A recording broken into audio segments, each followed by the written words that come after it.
Hello everyone, मैं आशा करती हूँ आप सभी ठीक होंगे। मैं काजल हामी आप सभी का स्वागत करती हूँ। आज के सेशन में मैं आप लोगों के लिए सीटेट साइंस एनसीईआरटी सीरीज़ यहाँ पे कंटिन्यू करूँगी और आज हम बायो के दो इंपॉर्टेंट चैप्टर यहाँ पे कवर करने वाले हैं, जिसे आप यहाँ पे माइक्रो ऑर्गेनिज्म यानी कि जो सूक्ष्म जीव है इसके नाम से जानते हैं। ये आपको क्लास 8 के एनसीईआरटी में मिलेगा। इसके अलावा सेल का जो फंडामेंटल और स्ट्रक्चरल यूनिट है इसको हम डिटेल में डिस्कस करेंगे। और अगर हम आपके एग्जाम पॉइंट ऑफ व्यू से देखें तो दोनों ही चैप्टर बहुत ज़्यादा इंपॉर्टेंट हो जाते हैं। और अगर आप फर्स्ट टाइम इस वीडियो को देख रहे हैं तो मैं आप लोगों के लिए सीटेट पेपर 2 मैथ साइंस की एनसीईआरटी सीरीज़ यहाँ पे लेके आती हूँ। ये जो सीरीज़ है ये कम्प्लीटली एनसीईआरटी बेस है और उसके बाद इन टॉपिक्स के आपके प्रीवियस ईयर क्वेश्चन हम यहाँ पे डिस्कस करते हैं। क्लासेस के लिंक मैंने आप लोगों के साथ कमेंट सेक्शन में यहाँ पे पिन कर दिया है, जिसमें आपको साइंस की, मैथ्स की, पेडागोजी सेक्शन की जो क्लासेस हैं उनकी प्लेलिस्ट यहाँ पे मिल जाएगी। अब देखिए यहाँ पे जैसे कि मैंने कहा कि डे 30 है और एक न्यू चैप्टर हम शुरू कर रहे हैं जिसका नाम है माइक्रो ऑर्गेनिज्म। अगर हम एनसीईआरटी को फॉलो करते हुए देखते हैं तो एनसीईआरटी में हमें स्ट्रिक्टली ये बताया गया है कि जो माइक्रो ऑर्गेनिज्म है इसको ब्रॉडली आप 4 पार्ट में यहाँ पे डिवाइड करते हैं। सबसे पहले यहाँ पे आ जाएंगे आपके जीवाणु, जिसमें आप यहाँ पे बैक्टीरियाज देखेंगे। अब देखिए बैक्टीरिया हमारे आसपास हर जगह होते हैं और अगर आप बैक्टीरिया को देखते हो तो ये आपके कुछ फ्रेंडली बैक्टीरिया होते हैं और कुछ हार्मफुल बैक्टीरिया होते हैं।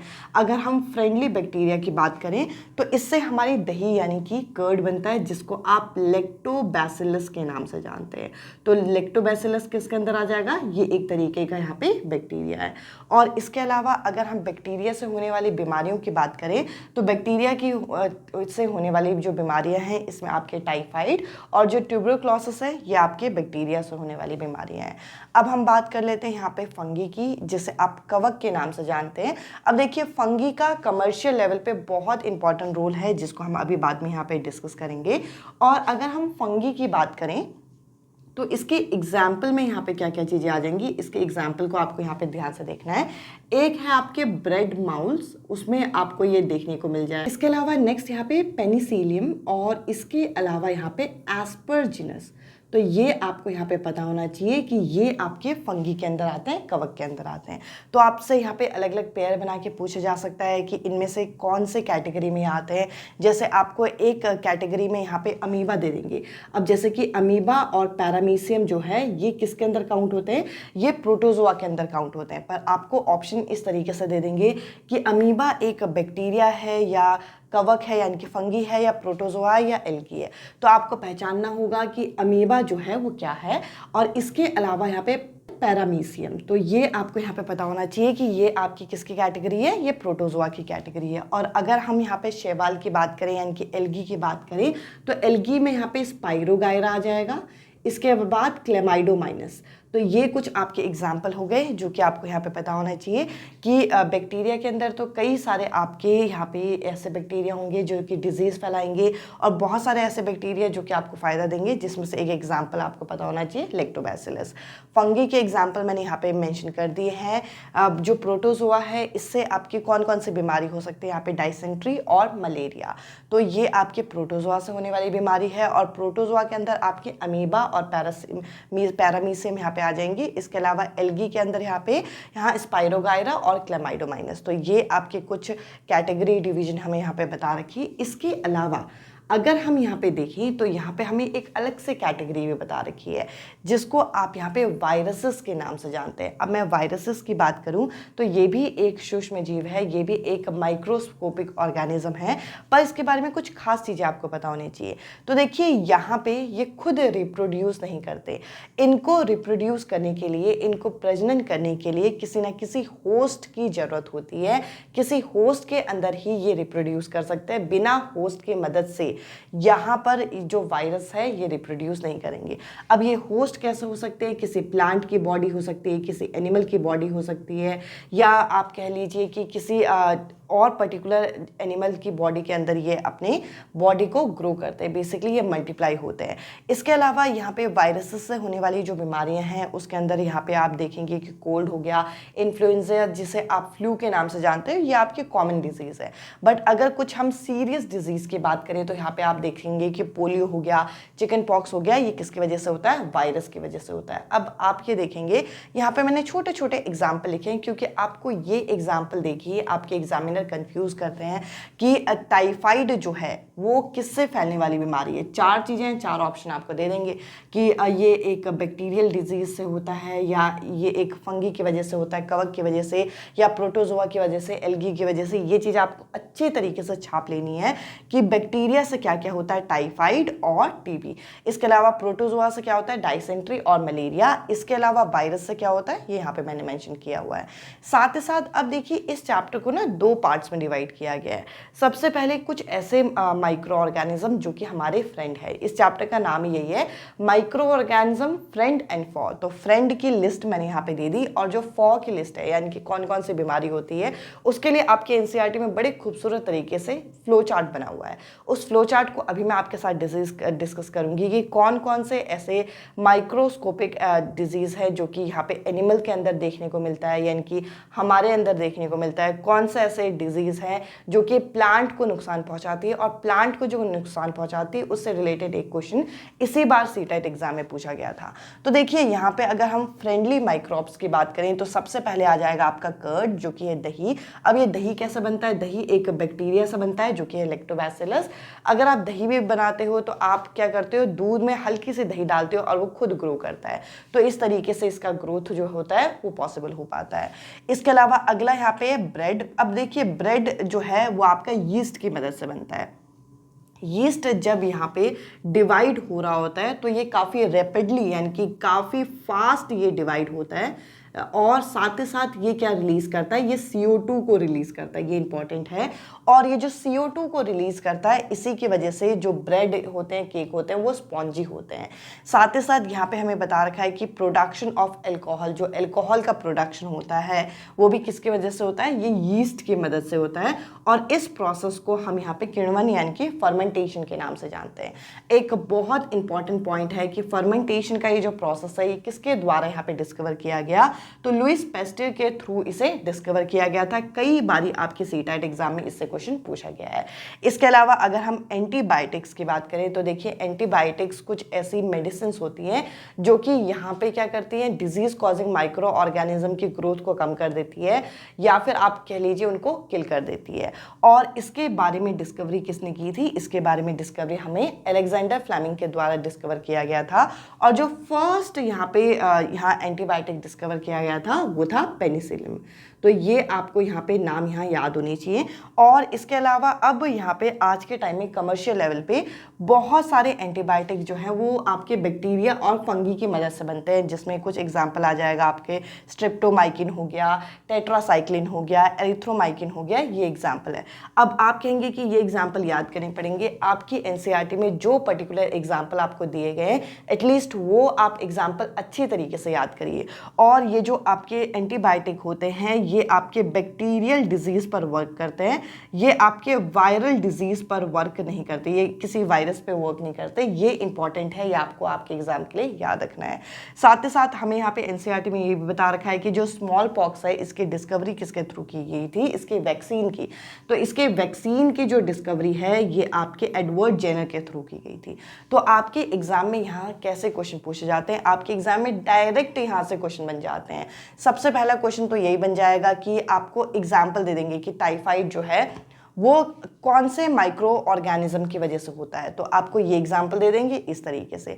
इसके अलावा इसका क्रॉस क्वेश्चन आपको दे सकते हैं, इसमें एग्जाम्पल दे देंगे कि जो यहाँ पे जो ब्रेड माउल है या फिर एस्परजिनस है ये किसके अंदर आएगा, या आपका एक बैक्टीरिया है, या आपका फंगाई है, या प्रोटोजोआ है, या फिर शैवाल है यानी कि एल्गी है।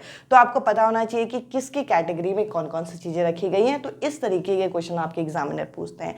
साथ ही साथ यहाँ पे आपको एक और टॉपिक दे रखा है, वैसे तो अभी बीच में कुछ टॉपिक है जैसे कि कुछ ऐसे माइक्रो ऑर्गेनिज्म जो कि डिजीज फैलाते हैं ह्यूमंस में और साथ ही साथ प्लांट में, उसके लिए मैं अभी आप लोगों के साथ फ्लो चार्ट डिस्कस करूंगी।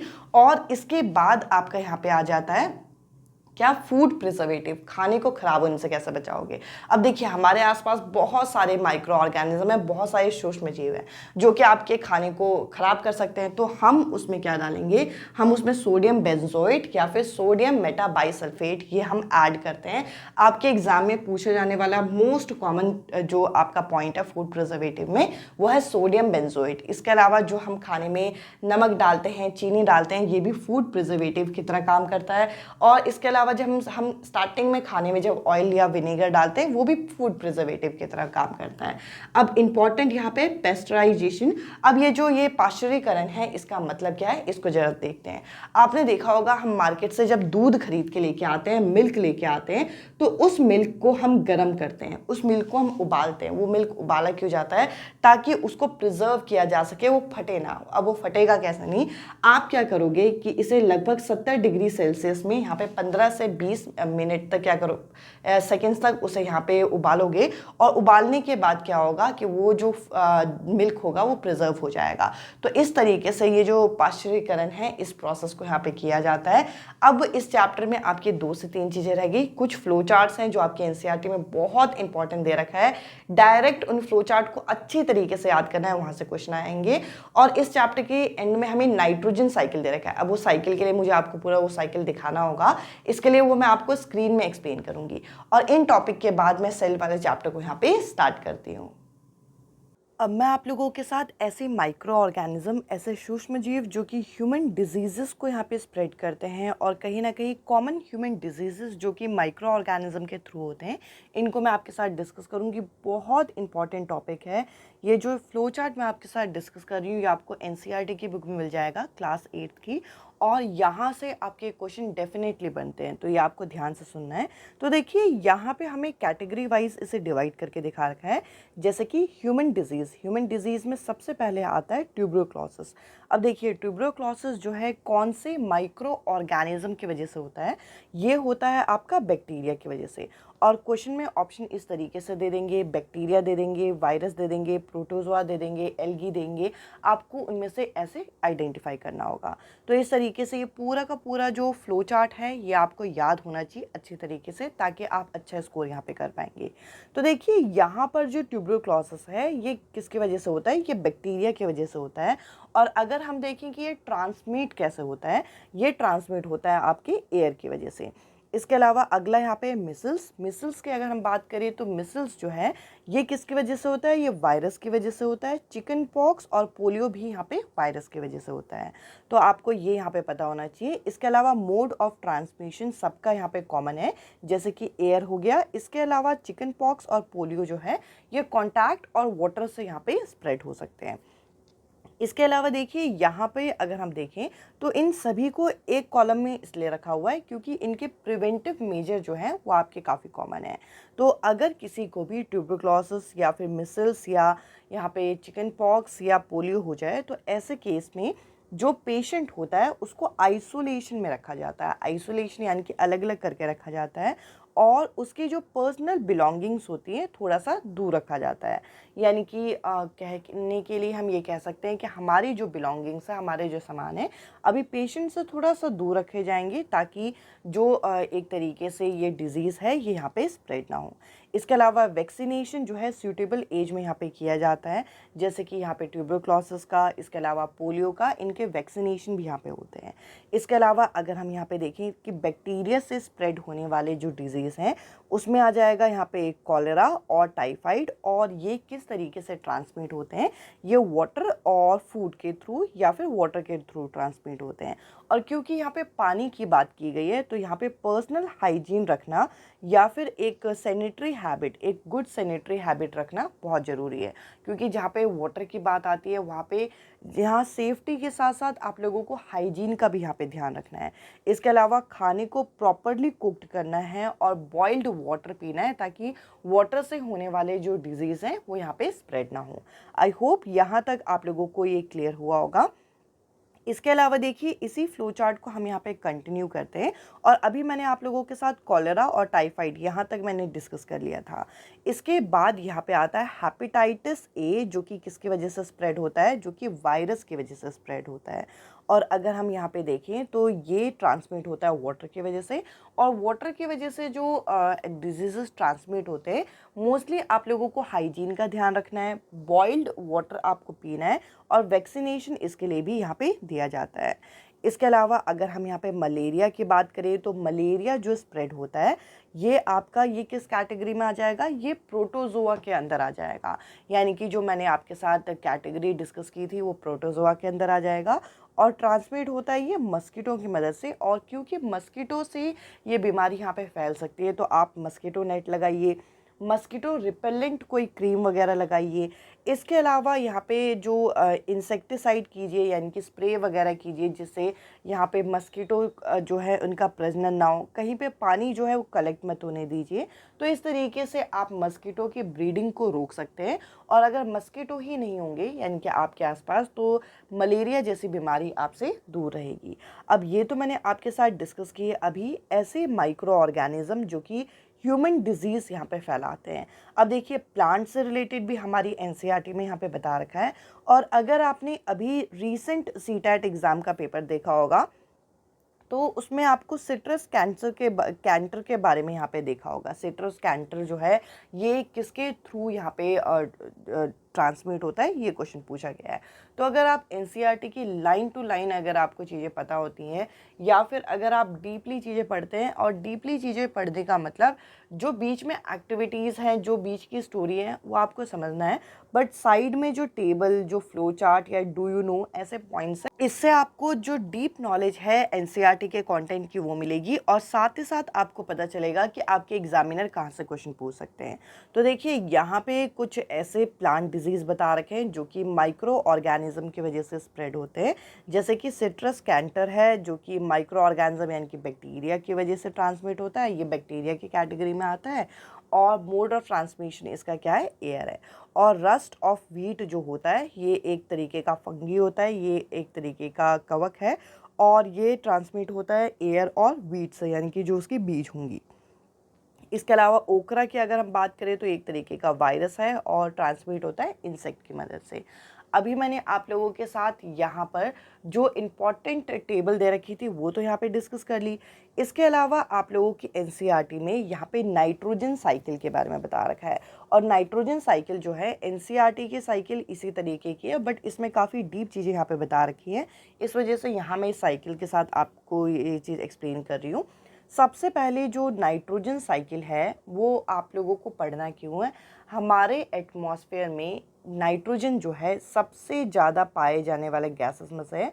78% नाइट्रोजन जो है हमारे एटमॉस्फेयर में पाया जाता है, बट ये हम डायरेक्ट यहाँ पे यूज़ नहीं कर सकते। प्लांट या एनिमल जो है इसे यहाँ पे कंपाउंड ऑफ नाइट्रोजन में कन्वर्ट करके इसको यूज़ करते हैं। सबसे पहले हमारे होते हैं एटमॉस्फेरिक नाइट्रोजन जो कि 78% है, और इसके बाद लगभग 21% जो होता है वे ऑक्सीजन होता है। तो आपको पता होना चाहिए इनका रेशियो भी। तो एटमॉस्फेरिक नाइट्रोजन को यहाँ पे क्या किया जाता है, यहाँ पे कुछ ऐसे बैक्टीरिया होते हैं जो कि नाइट्रोजन फिक्सेशन बैक्टीरिया होते हैं, जैसे कि राइजोबियम। यहाँ पर मैं मेंशन कर रही हूँ, एक बार कलर चेंज करके यहाँ पर मैं मेंशन कर रही हूँ, ये आपको पता होना चाहिए। जैसे कि राइजोबियम जो है एक ऐसा बैक्टीरिया है जो कि आपको सॉइल में मिल जाएगा, जो कि इस एटमॉस्फेरिक नाइट्रोजन को यहाँ पे कंपाउंड ऑफ नाइट्रोजन में बदलने का काम करता है। और यहाँ पे ये कंपाउंड ऑफ नाइट्रोजन में बदल के यहाँ पे अमोनियम बनता है NH4+, और इस प्रोसेस को हम अमोनिफिकेशन बोलते हैं। यहाँ पे ये जो NH4 होता है ये अमोनियम, इसमें क्या होता है, इसमें यहाँ पे नाइट्रिफिकेशन करके इसे क्या किस में कन्वर्ट किया जाता है, इसे नाइट्राइट्स में कन्वर्ट किया जाता है, जो कि होता है NO2-, और इसके बाद इसका नाइट्रिफिकेशन होता है फिर कुछ और बैक्टीरिया की मदद से, जिसके बाद ये नाइट्रेट्स बनता है। अब आप सोचेंगे इसमें याद क्या करना है। यहाँ पर सीटेट के एग्जाम में एक क्वेश्चन पूछा गया था कि जो एटमॉस्फेरिक नाइट्रोजन होता है उसको प्लांट किस फॉर्म में इंटेक करता है, पौधे जो है किस रूप में इसे ग्रहण करते हैं, तो उसे नाइट्रेट की फॉर्म में ग्रहण किया जाता है। तो आपको ये पता होना चाहिए। और अगर फॉर्मूला पूछ ले तो NO3- जो है इसका फॉर्मूला है। तो आपको ये सीक्वेंस यहाँ पे याद रखना है। सबसे पहले एटमॉस्फेरिक नाइट्रोजन है, वो आपका क्या हुआ, वो एटमॉस्फेयर से नीचे यानी कि सॉइल में कैसा आया, कुछ यहाँ पे ऐसे बैक्टीरिया होते हैं सॉइल में, जैसे कि राइजोबियम, जो कि नाइट्रोजन को फिक्स करते हैं। और यहाँ पे क्या बनाया, यहाँ पे अमोनियम बनाया, अमोनियम से नाइट्राइट, नाइट्राइट से नाइट्रेट, नाइट्रेट से ये गया प्लांट में। अब पौधों में ये गया है, तो पौधों को यहाँ पे एनिमल्स वगैरह खाएंगे, और पौधों को एनिमल्स वगैरह खाएंगे तो उन्हीं के वेस्ट से फिर से क्या बन जाएगा, उनके वेट से यहाँ पे उनको अमोनिया मिल जाएगा। अब ये जो अमोनिया है, ये जो डिकम्पोज फॉर्म में है, ये डिकम्पोज फॉर्म वाला अमोनिया फिर से किस में कन्वर्ट हो जाएगा, यहाँ पे अमोनियम में कन्वर्ट हो जाएगा। तो ये अंदर एक इस तरीके की साइकिल चल रही है। और कई बारी ये जो नाइट्रेट होता है, अगर इसे प्लांट इनटेक ना करे तो इसका सीधा डीनाइट्रिफिकेशन भी हो जाता है कुछ बैक्टीरिया की मदद से, जो कि इसे फिर से एटमॉस्फेरिक नाइट्रोजन में कन्वर्ट कर देते हैं।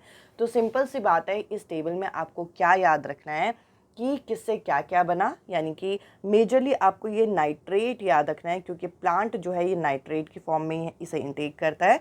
इनके प्रोसेसेस के नाम आपको यहाँ पे पता होने चाहिए, क्योंकि कुछ भी यहाँ पे आपसे पूछा जा सकता है। और इसमें आपको और क्या क्या चीज़ें याद रखनी है। सबसे पहले नाइट्रोजन फिक्सेशन बैक्टीरिया कौन से, राइजोबियम।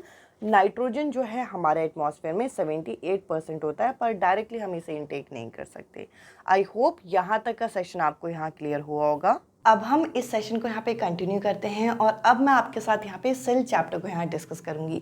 अगर आप इस चैप्टर की इंपॉर्टेंस की बात करें तो इस चैप्टर से आपके कई सारे अलग अलग टाइप के क्वेश्चन आते हैं। हर चीज़ को मैं यहाँ पे कवर करने की कोशिश करूँगी, ताकि जब आप क्वेश्चंस करें तो आपको ईजिली उन क्वेश्चंस के आंसर यहाँ पे मिल जाएँ। अब देखिए, सेल की अगर मैं बात करूँ, कोशिका की बात करूँ, तो ये हमारे शरीर का सबसे बेसिक स्ट्रक्चरल यूनिट है। जैसे कि एक घर को बनाने के लिए हम ब्रिक्स का, हम ईंटों की मदद लेते हैं और बहुत सारे ईंटों को जोड़ के हमारा पूरा मकान बनता है, वैसे ही हमारे शरीर में जो सबसे छोटा यूनिट है वह है आपका सेल। और सेल जब आपस में कंबाइन होते हैं, जो कि आपके सिमिलर फंक्शन के होते हैं, वे आपका क्या बनाते हैं, टिश्यू बनाते हैं। टिश्यू जब आपस में कंबाइन होते हैं तो यहाँ पे बनाते हैं ऑर्गन, और ऑर्गन सिस्टम जब कंबाइन होता है तो पूरा आपका एक ऑर्गेनिज्म जो है यहाँ पे ये तैयार होता है। तो सिंपल सी बात है कि सेल जो है सबसे छोटी यूनिट यहाँ पे मानी जाएगी। और इसको किसके द्वारा डिस्कवर किया गया था, इसको रॉबर्ट हुक के द्वारा डिस्कवर किया गया था। ये आपके एग्जाम में पूछा जा सकता है कि रॉबर्ट हुक के द्वारा डिस्कवर किया गया, ये आपको पता होना चाहिए। और रॉबर्ट हुक ने ये जो सेल है इसका नाम किस तरीके से दिया, इन्होंने यहाँ पर जब माइक्रोस्कोप के अंदर देखा तो इन्हें यहाँ पे हनी कॉम्ब, यानी कि जो मधुमक्खी का छत्ता होता है उसकी तरह एक स्ट्रक्चर यहाँ पे दिखा। और इन्होंने जब ये स्ट्रक्चर यहाँ पे देखा तो यहाँ पे इस स्ट्रक्चर को देख के इन्होंने कहा कि ये स्ट्रक्चर मधुमक्खी के छत्ते की तरह है, और जैसे मधुमक्खी के छत्ते में इस तरीके के छोटे छोटे कंपार्टमेंट होते हैं, वैसे ही इस तरीके का कुछ स्ट्रक्चर इन्हें यहाँ पे दिखाई पड़ा। और ये जो टर्म है सेल, इसका मतलब ही क्या है, अ लिटिल रूम। तो ये कुछ बेसिक चीज़ें आपको यहाँ पे पता होनी चाहिए। अब इसके अलावा हम लोगों को और क्या बेसिक चीज़ें पता होनी चाहिए कि सेल को हम अलग अलग तरीके से क्लासिफाई करते हैं। सबसे पहले यहाँ पे उनके नंबर ऑफ सेल्स के आधार पर उन्हें यहाँ पे यूनिसेल्युलर और मल्टीसेल्युलर में डिवाइड किया जाता है। यूनिसेल्युलर में यूनि शब्द जो है इसका मतलब क्या है, इसका मतलब है सिंगल, ऐसे ऑर्गेनिज्म जिसमें सिंगल सेल हो। और इसके एग्जाम्पल में क्या आ जाएगा, इसके एग्जाम्पल में आपका अमीबा आ जाएगा।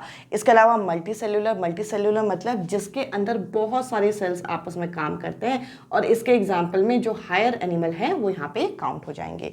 उसके अलावा जो दूसरा यहाँ पे डिवीजन है वो उनके जो हमारे न्यूक्लियर मेम्ब्रेन है इसके आधार पर होता है। इसके आधार पर इन्हें हम प्रोकैरियोटिक या यूकैरियोटिक में डिवाइड करते हैं। प्रोकैरियोटिक जो है, प्रो शब्द जो है आप कैसे याद रखेंगे, प्रिमिटिव, प्रिमिटिव मतलब पुराने। इनमें जो न्यूक्लियर मेम्ब्रेन होता है वो यहाँ पर क्या होता है, वे यहाँ पे डिफाइन नहीं होता है, यानी कि न्यूक्लियर मेम्ब्रेन एब्सेंट होता है।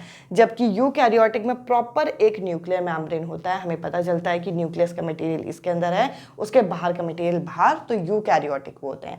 प्रोकैरियोटिक में न्यूक्लियर मेम्ब्रेन एब्सेंट होते हैं। और मैं इतना मानती हूँ कि ये सारी बेसिक चीज़ें आपको पता है, बस जब आप क्वेश्चन सॉल्व करेंगे तो आपको इस चीज़ को दोबारा रिकॉल नहीं करना पड़ेगा।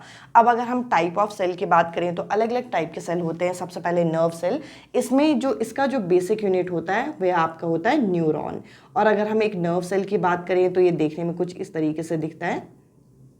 जो कि हमारे शरीर में इंफॉर्मेशन को कैरी करने का यहाँ पे काम करता है। ब्लड सेल की अगर हम बात करें तो ब्लड सेल में, ब्लड में हमारा एक होता है प्लाज्मा, एक होता है फॉर्म्ड एलिमेंट। ये मैंने आपको ट्रांसपोर्टेशन वाले चैप्टर में डिस्कस किया था। इसमें आपके आरबीसी हो गए, वाइट ब्लड सेल हो गए, प्लेटलेट हो गए, ये आपके अलग अलग शेप्स के होते हैं। इसके अलावा बोन शेल की अगर मैं बात करूं तो ये आपके हार्ड शेल होते हैं जो कि हमारे बोन्स को फॉर्म करने में मदद करते हैं। इसके अलावा स्मूथ सेल की अगर मैं बात करूं तो जो पार्ट आपकी बॉडी में ट्विस्ट हो सकता है वहाँ पे स्मूथ मसल्स होते हैं।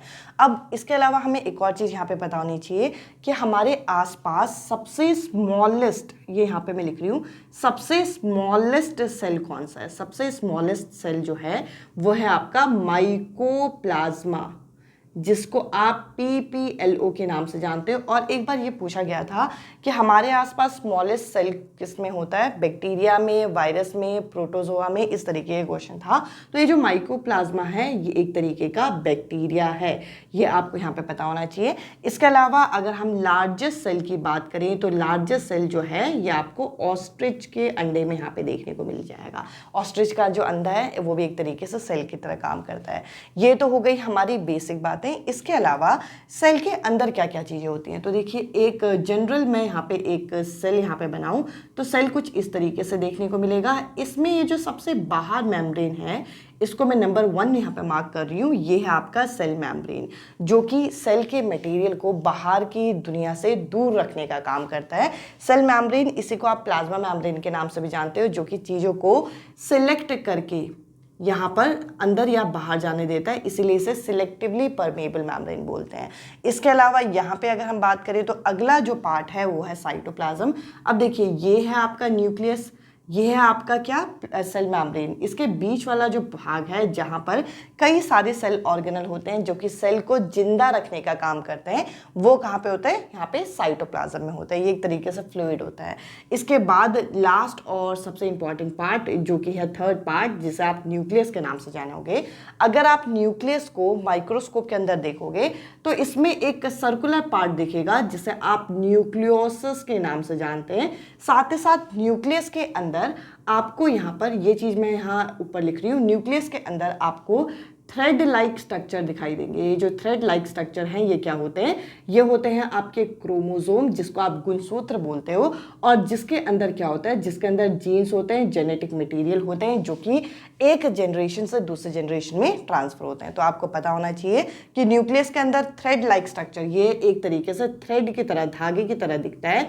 और ये क्या है? ये है क्रोमोसोम, और क्रोमोसोम के अंदर क्या होते हैं? जीन्स होते हैं।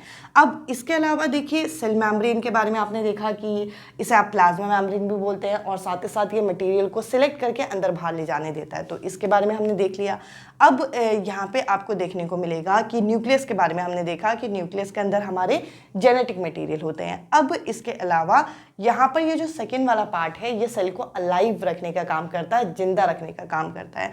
तो अब हम देखेंगे सेल ऑर्गेनल के बारे में। कई सारे सेल ऑर्गेनल है, डायरेक्ट इनडायरेक्ट आपके क्वेश्चन यहाँ पे बन जाते हैं। अगर मैं सेल ऑर्गेनल की बात करूँ तो सबसे पहले आ जाता है ER, एंडोप्लाज्मिक रेटिकुलम, जो कि सेल के अंदर एक नेटवर्क बनाने का काम करता है। और ये दो तरीके के होते हैं, RER और SER, यानी कि रफ एंडोप्लाज्मिक और स्मूथ एंडोप्लाज्मिक। ये जो रफ वाला होता है इसमें राइबोसोम अटैच होता है और इसमें राइबोसोम नहीं होता। तो इससे क्या फ़र्क पड़ता है? ये जो RER है ये क्या बनाता है? इंपॉर्टेंट है, ये प्रोटीन बनाता है। और ये जो SER है ये आपका लिपिड या फिर फैट आपका बनाता है। ये आपके एग्जाम में पूछा जा सकता है। RER क्या बनाता है? प्रोटीन। कैसा बनाता है? इसके पास राइबोसोम अटैच होता है इसके पास। अब अगला यहाँ पे है हमारा लाइसोम। लाइसोम की अगर हम बात करें तो ये एक तरीके से सेल में सुसाइडल बैग का यहाँ पे काम करता है, यानी कि अगर सेल के अंदर कोई भी अनवांटेड मटेरियल है तो वो खा जाता है और उसके बाद एक टाइम बाद फट जाता है। आपके एग्जाम में डायरेक्ट पूछा जाएगा कि सुसाइडल बैग किसको बोलते हैं, तो आप बोलोगे लाइसोम को। इसके अलावा माइटोकॉन्ड्रिया की अगर हम बात करें तो माइटोकॉन्ड्रिया का नाम है power house of the cell. Power house क्यों बोलते होंगे? पावर हाउस इसलिए बोलते हैं क्योंकि यहाँ पर सेल को जितनी भी एक्टिविटी के लिए एनर्जी चाहिए वो कौन प्रोवाइड करता है? एटीपी। और किस फॉर्म में प्रोवाइड करता है? यहाँ पे एटीपी फॉर्म में। मतलब माइटोकॉन्ड्रिया यहाँ पे एनर्जी प्रोवाइड करता है और यहाँ पर वो एनर्जी किस फॉर्म में प्रोवाइड करता है? ATP, adenosine triphosphate. अब इसके अलावा अगर हम प्लास्टेड्स की बात करें तो प्लास्टेड्स को यहाँ पे एक टाइटल दिया गया है किचन ऑफ द सेल, यानी कि सेल का किचन है। इसके पास पिगमेंट होते हैं जो कि फोटोसिंथेसिस में मदद करते हैं। तो आपको पता चल गया होगा कि प्लास्टिड्स जो होंगे वो प्लांट्स में प्रेजेंट होंगे। इसके अलावा कैमेलियो गोल्गी के डिस्कवरी के बाद इसका नाम रखा गया गोल्गी अपार्टस, जो कि या गोल्गी बॉडी। अब ये करता क्या है? नेक्स्ट सेल ऑर्गेनल जो है ये सबसे पहले तो मटेरियल को ट्रांसपोर्ट करने का काम करता है। किस मटेरियल को? जैसे प्रोटीन बना, लिपिड्स बना, उसको ट्रांसपोर्ट करेगा। इसके अलावा ये जो लाइजोम फट गया था, एक बार अगर लाइजोम फट गया तो दूसरा लाइजोम आएगा कहाँ से? तो ये लाइजोसोम को यहाँ पे सिंथेसाइज करने में मदद करता है, दोबारा बनाने में मदद करता है। अगर मैं अब वैक्यूल की बात करूँ तो वैक्यूल यहाँ पे लास्ट है। तो वैक्यूल जो होते हैं एम्प्टी सैक होते हैं, यानी कि खाली यहाँ पे स्पेस होते हैं जो कि करते क्या है? जो कि यहाँ पे मटेरियल को स्टोर करने का काम करते हैं। तो अभी मैंने आपके को सेल के बारे में यहाँ पे बताया। अब अगर हम प्लांट सेल और एनिमल सेल को देखें, जो कि इस चैप्टर का लास्ट का पार्ट है, प्लांट सेल में आपकी जो यहाँ पे देखिए सेल मेम्ब्रेन तो सब जगह होगी, बट सेल वॉल की अगर मैं बात करूँ तो इसमें यहाँ पर सेल वॉल जो होती है वे आपकी प्रेजेंट होती है और यहाँ पर एनिमल सेल में सेल वॉल एब्सेंट होती है। अब आप याद कैसे रखोगे? अब देखिए एनिमल जो है वो आपका इधर उधर मूव कर सकते हैं, तो जब वो मूव कर सकते हैं तो अपने आप को खुद प्रोटेक्ट कर सकते हैं, तो उनको सेल वॉल की ज़रूरत नहीं है। बट प्लांट एक जगह पे स्टिक है तो इनको सेल वॉल की ज़रूरत है। अभी मैंने आपके साथ यहाँ पे प्लास्टिड के बारे में डिस्कस किया कि किचन ऑफ द सेल बोलते हैं। किचन ऑफ द सेल बोलते हैं क्यों? क्योंकि खाना खुद बनाते हैं, तो प्लास्टिड इसमें यहाँ पे प्रेजेंट होता है और इसमें यहाँ पे एब्सेंट होता है। अब वैक्यूल्स की अगर हम बात करें तो क्योंकि यहाँ पे फोटोसिंथेसिस करना होता है प्लांट को, तो इसके पास वैक्यूल जो होंगे वे आपके बिग होंगे और इसके पास वैक्यूल कैसे होंगे? स्मॉल होंगे। तो ये कुछ बेसिक डिफरेंस है जो कि आपको प्लांट सेल और एनिमल सेल में यहाँ पे पता होना चाहिए। आई होप यहाँ तक का सेशन आप लोगों को आज पसंद आया होगा, क्लियर भी हुआ होगा। इसके अलावा अगर मैं रॉबर्ट हुक की बात करूँ तो इन्होंने सेल को डिस्कवर किया था। इसके बाद आपको कमेंट सेक्शन में बताना है कि न्यूक्लियस की डिस्कवरी किसने की। ये जो न्यूक्लियस है इसकी डिस्कवरी किसने की, ये आपको कमेंट सेक्शन में बताना है। आज के सेशन में इतना ही। अब मैं आपसे मिलूंगी अगले सेशन में अगले टॉपिक के साथ। Bye bye, take care.